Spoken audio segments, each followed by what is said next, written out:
setiap malam kita salam bersama-sama. Bismillahirrahmanirrahim. Assalamualaikum warahmatullahi wabarakatuh. Waalaikumsalam warahmatullahi wabarakatuh. Kismis, kisah hikmah Islami bersama kelompok belajar sedap malam, episode ke-8 dengan tema Kisah Ibu Siti Maryam. Ibu Nabi Isa alaihissalam bernama Siti Maryam. Beliau merupakan wanita solehah yang menghabiskan masa hidupnya dengan beribadah hanya kepada Allah Subhanahu wa Ta'ala.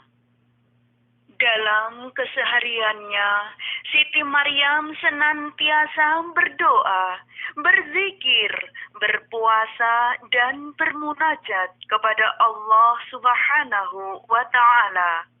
Menurut Ibnu Ashrur dalam kitab At-Tahrir wa Al-Tanwir, Siti Maryam dikenal sebagai sosok yang suci dan berakhlak mulia.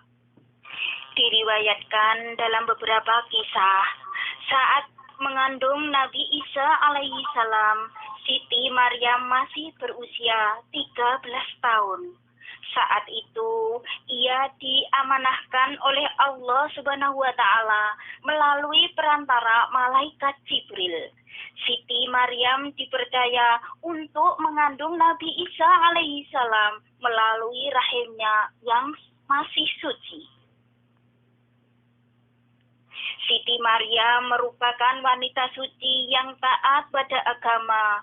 Beliau selalu menjaga diri dari siapapun yang bukan muhrimnya. Ia selalu berada di dalam rumah dan menghabiskan waktu untuk beribadah kepada Allah Subhanahu wa Ta'ala. Mengenal Siti Maryam, ibu Nabi Isa alaihissalam yang kisahnya diabadikan dalam Al-Quran surah Maryam ayat 30 sampai dengan ayat 31. A'udzu billahi minasy syaithanir rajim.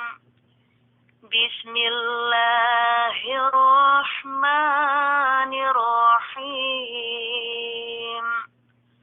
Qala inni abdullah ataniyal kitaba wa ja'alani nabiyya waj'alani mubarakan aynama kuntu wa awsani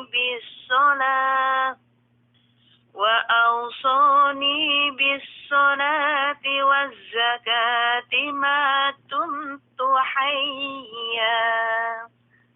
Shadaqallahul azim. Di usia 13 tahun, Siti Maryam mendapat amanah untuk mengandung Nabi Isa alaihissalam. Dikisahkan pada suatu waktu, malaikat Jibril mendatangi Siti Maryam dan berkata, "Hai Maryam, sesungguhnya Allah telah memilih kamu, menyucikan kamu dan melebihkan kamu atas segala wanita di dunia, yaitu di masanya. Sesungguhnya Allah mengembirakan kamu dengan kelahiran seorang putra yang diciptakan dengan kalimat yang datang daripadanya, namanya Al-Masih Isa putra Maryam, seorang terkemuka di dunia dan akhirat dan termasuk orang-orang yang didekatkan, yaitu kepada Allah." Kabar dari Jibril ini lantas membuat Siti Maryam terkejut dan bingung. Kemudian ia berkata, "Ya Tuhanku, betapa mungkin aku mempunyai anak, padahal aku belum pernah disentuh oleh seorang laki-laki pun. Malaikat Jibril meyakinkan, demikianlah Allah menciptakan apa yang dikehendakinya.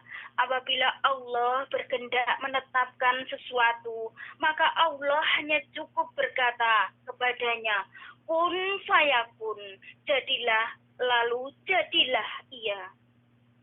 Akhirnya, Siti Maryam menerima amanah tersebut. Ia bersedia mengandung Nabi Isa alaihi salam selama 9 bulan melalui rahimnya.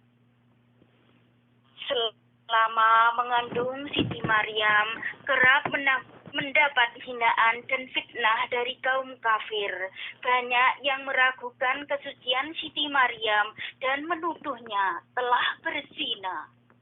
Namun fitnah tersebut terbantahkan ketika Nabi Isa alaihissalam lahir ke muka bumi. Nabi Isa diberikan mukjizat oleh Allah berupa kemampuan bicara sejak bayi. Ketika lahir, Nabi Isa berkata, sesungguhnya aku hamba Allah. Dia memberiku kitab Injil dan dia menjadikan aku seorang nabi.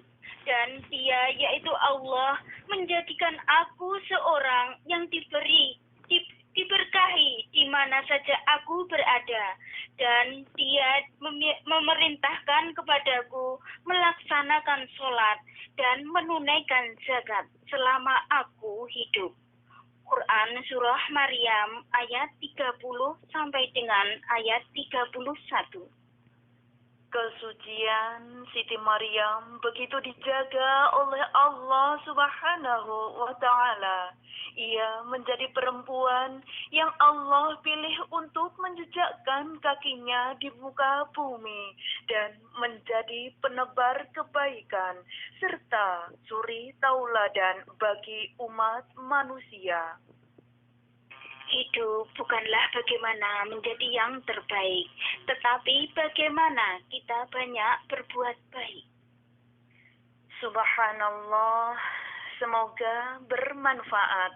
Kalau ada kurang dan lebihnya, mohon maaf lahir dan batin.